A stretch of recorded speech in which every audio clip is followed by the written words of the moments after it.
Assalamualaikum warahmatullahi wabarakatuh. Perkenalkan, nama saya Al-Munawarah dengan NIM SF22060004.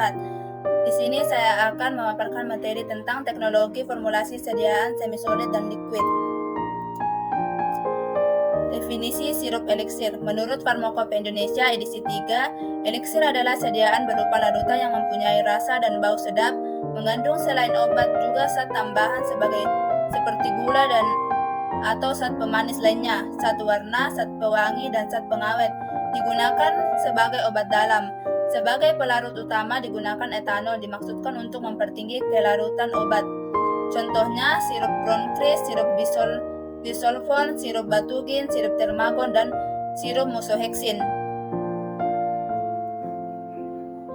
Sirup obat. Menurut Syamsuni 2007, sirup obat didefinisikan sebagai sirup yang mengandung satu atau lebih bahan obat. Sirup obat berupa obat tunggal atau dikombinasikan dengan obat lain berupa preparat yang sudah distandarisasikan. Contohnya sirup sanmol, sirup paratusin, sirup ambroxol, sirup musoheksin, dan sirup homtusin. Sirup non-obat. Menurut Ansel 2007, sirup non-obat adalah sirup yang tidak mengandung obat tetapi mengandung zat pewangi atau zat penyedap lain. Contohnya cherry sirup, cocoa sirup, orange sirup, strawberry sirup, dan leci sirup. Sirup kering. Menurut Ansel 1989, sirup kering merupakan campuran serbuk yang dimaksudkan untuk disuspensikan dalam air atau pembawa lainnya sebelum pemberian. Contoh sediaannya yaitu sirup helixin, sirup lostausev, sirup erdomex, sirup amoxilin, dan sirup cefadroxil. Keuntungan dan kerugian sirup eliksir. Keuntungannya yaitu mudah ditelan, rasa enak, absorpsi obat lebih cepat karena telah berbentuk sediaan cair, mengurangi resiko terjadinya iritasi lambung, larutan jernih, dan tidak perlu dikocok lagi.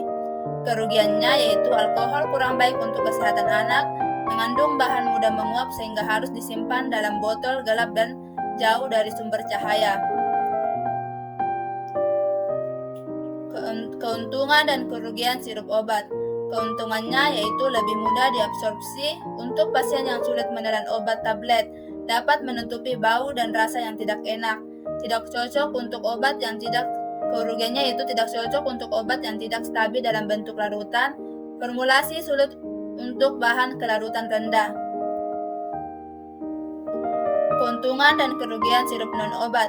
Keuntungannya yaitu rasa yang menyenangkan sehingga digunakan untuk meningkatkan rasa dalam pembuatan makanan dan minuman.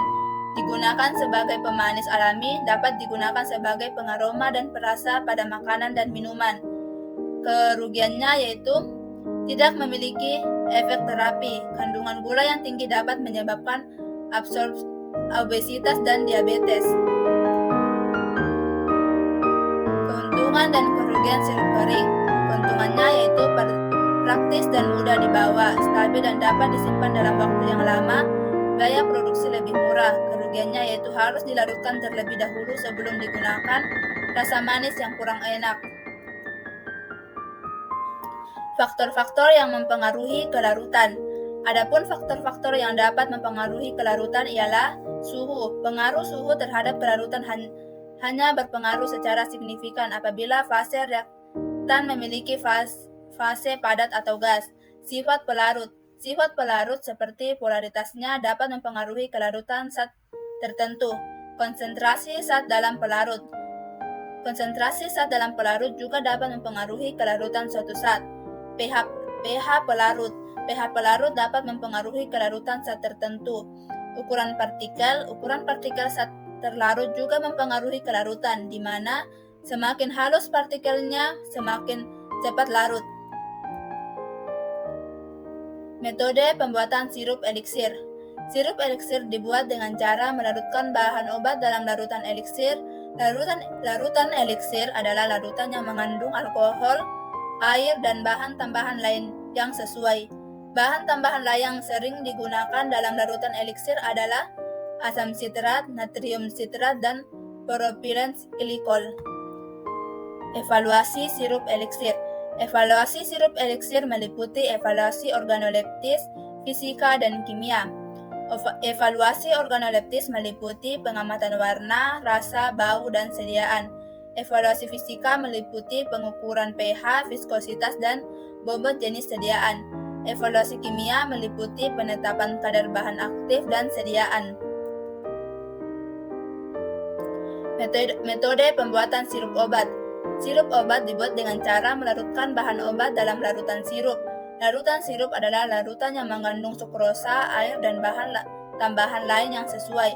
Bahan tambahan lain yang sering digunakan dalam larutan sirup adalah asam sitrat, natrium sitrat, dan propilen glikol. Evaluasi sirup obat. Evaluasi sirup obat meliputi evaluasi organoleptis, fisika, dan kimia. Evaluasi organoleptis meliputi pengamatan warna, rasa, dan bau sediaan. Evaluasi fisika meliputi pengukuran pH, viskositas, dan bobot jenis sediaan. Evaluasi kimia meliputi penetapan kadar bahan aktif dalam sediaan. Metode pembuatan sirup non-obat. Sirup non-obat dibuat dengan cara melarutkan bahan pewangi atau penyedap dalam larutan sirup. Larutan sirup adalah larutan yang mengandung sukrosa, air, dan bahan tambahan lain yang sesuai. Bahan tambahan lain yang sering digunakan dalam larutan sirup adalah asam sitrat, natrium sitrat, dan propilen glikol. Evaluasi sirup non-obat meliputi organoleptis. Evaluasi organoleptis meliputi pengamatan warna dan rasa dan bau sedap. Metode pembuatan sirup non-obat. Sirup non-obat dibuat dengan cara melarutkan bahan pewangi atau penyedap dalam larutan sirup. Larutan sirup adalah larutan yang mengandung sukrosa, air, dan bahan tambahan lain yang sesuai. Evaluasi sirup non-obat. Evaluasi sirup non-obat meliputi evaluasi organoleptis. Evaluasi organoleptis meliputi pengamatan warna, rasa, dan bau sediaan. Metode pembuatan sirup kering. Sirup kering dibuat dengan cara mengkristalkan sukrosa dari larutannya. Larutan sirup yang akan dipekatkan biasanya mengandung bahan tambahan lain seperti asam sitrat, natrium sitrat, dan propilen glikol. Evaluasi sirup kering. Evaluasi sirup kering meliputi evaluasi organoleptis dan fisika. Evaluasi organoleptis meliputi pengamatan warna, rasa, dan bau sediaan. Evaluasi fisika meliputi pengukuran bobot jenis dan ukuran kristal. Definisi emulsi. Menurut Farmakope Indonesia edisi 3, emulsi adalah bahan yang mengandung bahan obat cair atau larutan obat, terdispersi dalam cairan pembawa, distabilkan dalam zat pengemulsi atau surfaktan yang cocok. Definisi suspensi. Menurut Ansel, suspensi dapat didefinisikan sebagai preparat yang mengandung partikel obat yang terbagi secara halus, dikenal sebagai suspensoid, disebarkan secara merata dalam pembawa di mana obat menunjukkan kelarutan yang sangat minimum. Definisi salep. Menurut Scovilus, salep adalah sediaan setengah padat lunak yang biasa mengandung obat dan dimaksudkan untuk dioleskan secara eksternal ke tubuh atau ke selaput lendir. Definisi krim. Menurut Farmakope Indonesia edisi 3, krim adalah sediaan setengah padat berupa emulsi, mengandung air tidak kurang dari 60% dan dimaksudkan untuk pemakaian luar. Definisi pasta. Menurut Formularium Nasional, pasta adalah berupa massa lembek yang dimaksudkan untuk pemakaian luar. Biasanya dibuat dengan menambahkan obat berbentuk serbuk dalam jumlah besar dengan vaselin atau parafin cair atau dengan bahan dasar tidak berlemak, dibuat dari gliserol, mucilago, atau sabun. Definisi gel. Menurut Dom Martin, gel adalah sistem dispersi partikel padat yang terdispersi dalam suatu medium cair yang kemudian membentuk struktur 3 dimensi yang kaku atau semi-kaku. Struktur 3 dimensi ini terbentuk karena adanya interaksi antar partikel padat yang dapat berupa gaya Van dan Waals, gaya hidrofobik, atau interaksi elektrostatik. Emulsi. Keuntungannya dapat digunakan untuk mendispersikan zat aktif yang tidak larut dalam air, dapat menutupi rasa dan bau obat yang tidak enak, dapat memberikan efek terapi yang lebih baik daripada larutan. Kekurangannya, mudah rusak karena tidak stabil, cara pembuatannya yang susah. Keuntungan dan kerugian suspensi. Keuntungannya yaitu dapat digunakan untuk mendispersikan zat aktif yang tidak larut dalam air, dapat memberikan efek terapi yang lebih baik daripada larutan. kerugian, mudah mengendap, memerlukan pengaduk untuk menghomogenkan sediaan. Keuntungan dan kerugian salep. Keuntungan salep yaitu dapat digunakan untuk aplikasi topikal, dapat memberikan efek terapi yang lebih baik pada kulit. Kerugiannya yaitu sulit dibersihkan, dapat meninggalkan noda pada pakaian. Krim. Keuntungan dapat digunakan untuk aplikasi topikal, dapat memberikan efek terapi yang baik pada kulit, mudah dibersihkan. Kerugiannya yaitu mudah rusak karena tidak stabil, membutuhkan bahan pengawet untuk mencegah pertumbuhan mikroorganisme, dapat meningkatkan noda pada pakaian. Keuntungan dan kerugian pasta. Keuntungannya yaitu dapat digunakan untuk aplikasi topikal, dapat memberikan efek terapi yang baik pada kulit, dapat menutupi luka atau lesi. Kerugian, sulit dibersihkan, dapat meninggalkan noda pada pakaian. Gel. Keuntungannya yaitu mudah dioleskan dan dibersihkan, memiliki daya lekat yang baik, dapat digunakan untuk aplikasi topikal dan oral, memiliki sifat fisik yang stabil. Kerugiannya yaitu beberapa gel dapat menyebabkan iritasi kulit, dapat meninggalkan noda pada pakaian, beberapa gel dapat menyebabkan efek samping. Definisi emulgator dan surfaktan. Emulgator dan surfaktan adalah zat yang dapat menurunkan tegangan permukaan antar dua zat yang tidak saling bercampur, seperti minyak dan air. Emulgator digunakan untuk membentuk emulsi, sedangkan surfaktan digunakan untuk membentuk suspensi. Jenis-jenis emulgator. Berdasarkan jenis gugus polarnya, emulgator anionik memiliki gugus polar negatif, seperti -COO, -5O3, dan -4O4. Emulgator anionik digunakan untuk membentuk emulsi minyak dalam air, atau A per W. Emulgator kationik memiliki gugus polar positif, seperti -NH3+, tambah -HNH2+, dan -R2NH+. Emulgator kationik digunakan untuk membentuk emulsi air dalam minyak, atau W per O. Emulgator non-ionik tidak memiliki muatan pada gugus polarnya. Emulgator non-ionik dapat digunakan untuk membentuk emulsi O per W maupun W per O. Berdasarkan asal bahannya, emulgator alami berasal dari bahan-bahan alam seperti protein, polisakarida, dan lemak. Emulgator alami umumnya lebih aman dan tidak mengiritasi kulit. Emulgator sintetik berasal dari bahan-bahan sintetik seperti garam, asam lemak, dan garam anorganik. Emulgator sintetik umumnya lebih stabil dan memiliki harga yang lebih murah. Jenis-jenis surfaktan. Berdasarkan jenis gugus hidrofiliknya, surfaktan anionik memiliki gugus hidrofilik negatif seperti COO-, SO3, dan -PO4-. Surfaktan anionik umumnya lebih efektif untuk menurunkan tegangan permukaan air. Surfaktan kationik memiliki gugus hidrofilik positif seperti NH3+, -RNH2+, dan -R2NH+. Surfaktan kationik umumnya lebih efektif untuk menurunkan tegangan permukaan minyak.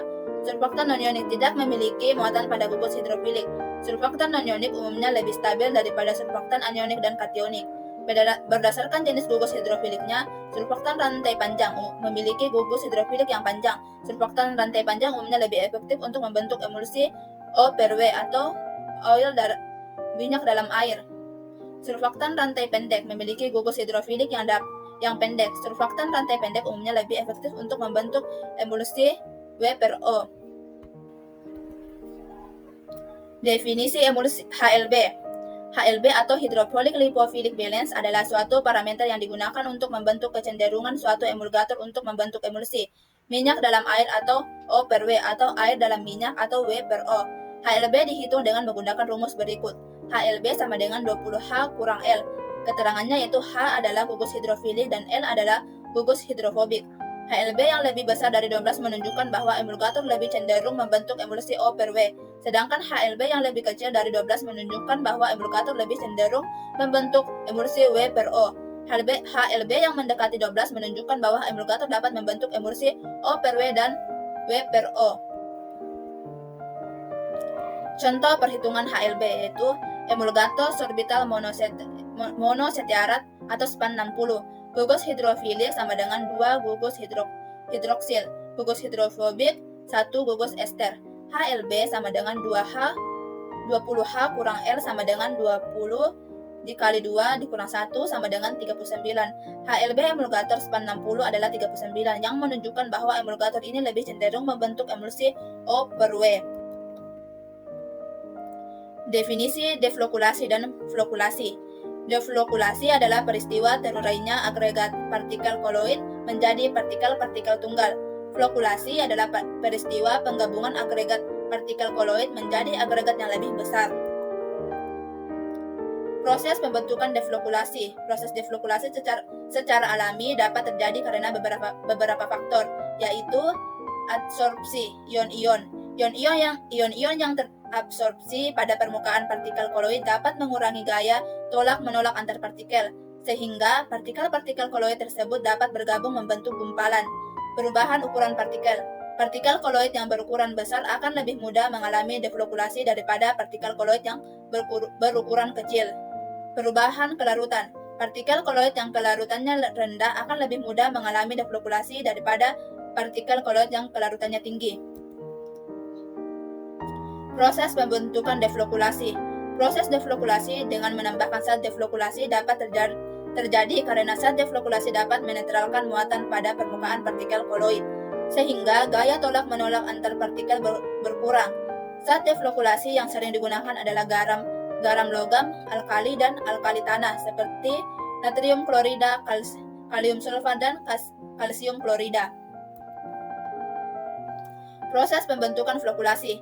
Proses flokulasi secara alami dapat terjadi karena beberapa faktor, yaitu bentuk partikel. Partikel koloid yang berbentuk tidak teratur akan lebih mudah mengalami flokulasi daripada partikel koloid yang berbentuk teratur.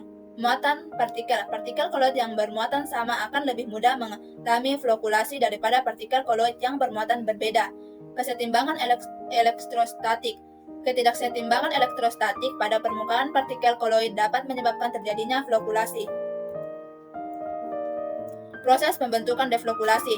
Proses flokulasi dengan penambahan zat flokulan dapat terjadi karena zat flokulan dapat meningkatkan gaya tarik-menarik antar partikel, dapat bergabung membentuk gumpalan. Zat flokulasi yang sering digunakan adalah polimer seperti poliakrilamida dan polivinyl alkohol. Metode pembuatan emulsi. Ada beberapa metode yang dapat digunakan untuk membentuk emulsi, yaitu metode gom kering. Metode gom kering adalah metode yang paling sederhana untuk membentuk emulsi. Metode ini dilakukan dengan cara mencampurkan fase minyak dan fase air secara perlahan sambil diaduk. Emulgator ditambahkan ke dalam campuran tersebut setelah fase minyak dan fase air tercampur homogen. Metode gom basah. Metode gom basah adalah metode yang mirip dengan metode gom kering, tetapi emulgator ditambahkan ke dalam fase minyak sebelum fase air ditambahkan.